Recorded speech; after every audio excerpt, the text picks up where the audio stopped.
Well, we enter the Sunday games and we enter the theme of players who did not score last year that scored today. And we start with Roma against Salernitana.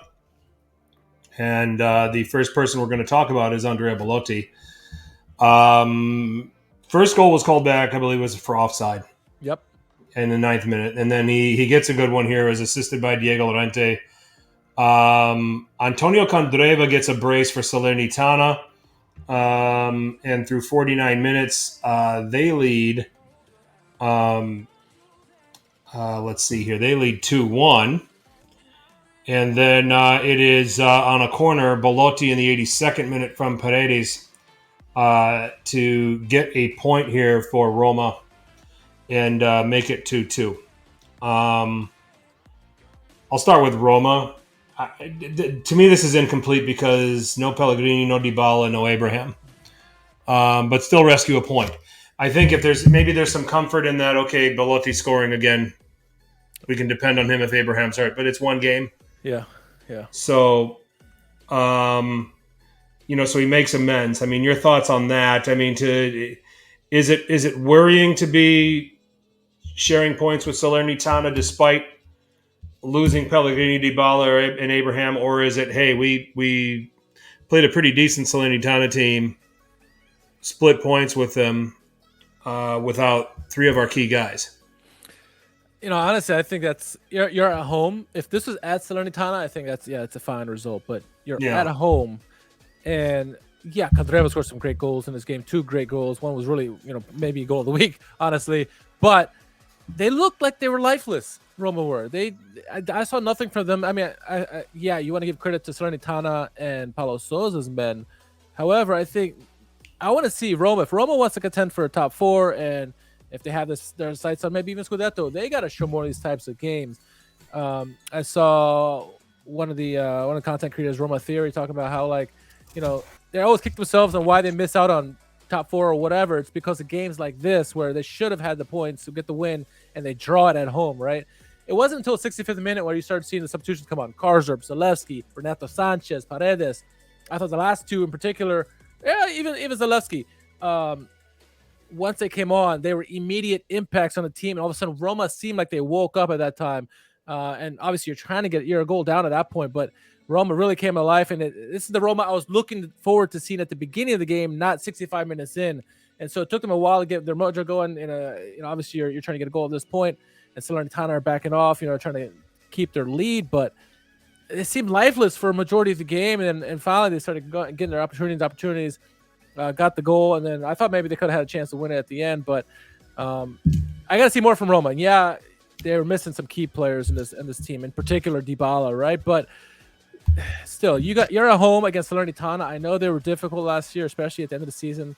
They figured things out, but you got to get a win at home. Opening match day against a team like this, they're be kicking themselves for a draw, honestly.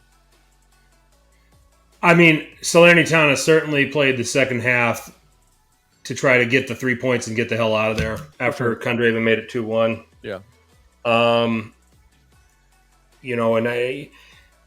it might be easy to, I mean, when you look at the Roma that you got to go up against, you could have got away with it. I mean, you just lost your concentration on the set pieces. A great goal by Belotti.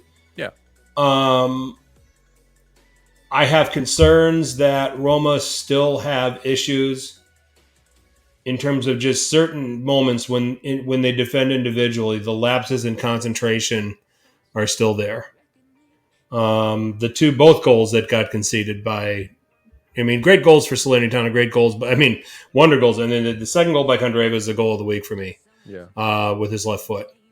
But for me, this should be, a guy like Candreva shouldn't be, at his age and his experience. And who was it on that side? It was Llorente. I think it was Llorente on that side. Yeah. Shouldn't be able to cut in on you and finish. Smalling should not be beaten 1v1 by Candreva. Candreva is not a dribbling. Although I'll say this, I like this role for him for Salernitana. He loves playing against Roma too. Yeah, and that's it. He's a Lazio guy, so naturally. But I thought there was some clumsy lapses in concentration from an individual defending standpoint, and we see this happen a lot with Roma. Yeah, and I think, and I don't think that's changed. Yeah, I agree, and I think credit to Salernitana. I mean, you can see how compact they were. They're on the right-hand side. And see how compact they were against Roma in the second half. At the bottom, they even dropped even further back defensively. But it wasn't until second half where Roma really started using the wide play to their advantage, and that's where they started opening up and getting more chances. First half, they were playing too narrow, and that's why none of the opportunities were. They weren't getting as many opportunities as they should have. But again, when those key players came in at the 65th minute, they started playing more width. And really, causing Salernitana a little bit of duress, I guess, for the last, 30 minutes or so, 25 minutes. So kudos to Salernitana ultimately, because look how compact they were, especially in the second half. They said, you know what, let's bring it. We're going to lock up shop, like you said, see this game out. And they could risk it with, some of the key guys for Roma out. But Roma need to do more of this, what they did in the second half, the whole entire game, not just, at the end of the game when they're losing. They got to do it from the beginning. If they start with a mentality where they want to attack, they'll be successful. And I know that's not typical Mourinho, but when you're in a game where you are the favorite, it should be. Mm-hmm. I get it when you're playing the big dogs, but when you're playing a team that you're a clear favorite over, you need to find a way to be on the attacking onus and really put the team on their heels and put them out of the misery right away. And these are the average positions of all the players, right? Correct. Okay. Our novice Serie sit-down viewers are going to look at these second half things and say, really? They can play with 14, 15 guys out there? Well, some of those were the ones in yellow. The ones in yellow are substitutes, I think. Yes. Yeah, absolutely.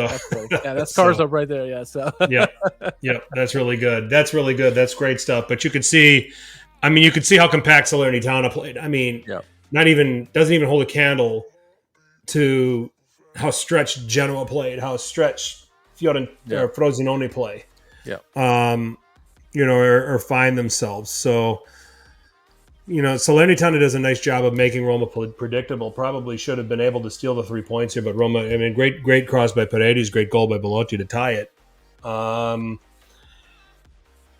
So I think Roma laps enough still where it's going to cost them points. That's something they're going to have to overcome as the season goes on. The rotation of midfielders are interesting. I thought Renato Sanchez, when he went in there, put in a good shift. But on the Salernitana side, love Candreva's new role. Love that. Love seeing him on the left, where you're not swinging him out wide. I mean, what is he, like 70 years old? You're going to put him as a wingback and deal with the pace. Like, put him on the right side for Salernitana. You play Milan, and he's got to track back with Teo Hernandez. It's not happening. So it was too. Yeah. What's that? It was smart too, because he started out in the left where he got his obviously goal in the beginning, and then in the second half or later in that half he went over to the right hand side and got his opportunity there, and so that just shows that he is a talented player, right? He scored both feet. That wonder goal, which was the goal of the week, arguably, he did it with his weakest foot, right? Yeah. So I mean, this guy can play anywhere, and Salernitana used it to their advantage. Kudos to them. That's Paulo Sousa right there, and just finding ways to use the best players and get them in the right spots, even without Buladia starting. Yeah, like these. And they're going to need Dia. Yeah. So we'll see how that goes. Because for me, Botheim doesn't cut it as a striker, and not even in this league. So I mean, that was 88 minutes of what did he even do?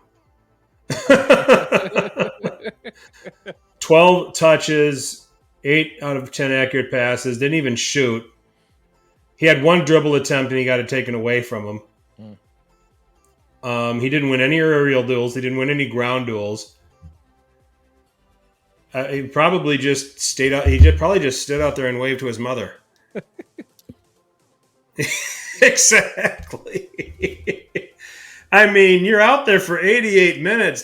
Foul somebody. I mean, yeah. This stat line, Eric Botheim, this is the equivalent of picking your ass on the soccer pitch, and not, I could do that. I mean, shit. I'm gonna call Salernitana. I was like, dude, I'm 48 years old on one knee. I could do more than what your number 11 did against Roma. Pay me. I'll get out there. So, Maybe Oh, maybe man. a lot of credit goes to Mancini though. Mancini, shut him down and gave him no opportunity versus, just, who knows? Exactly.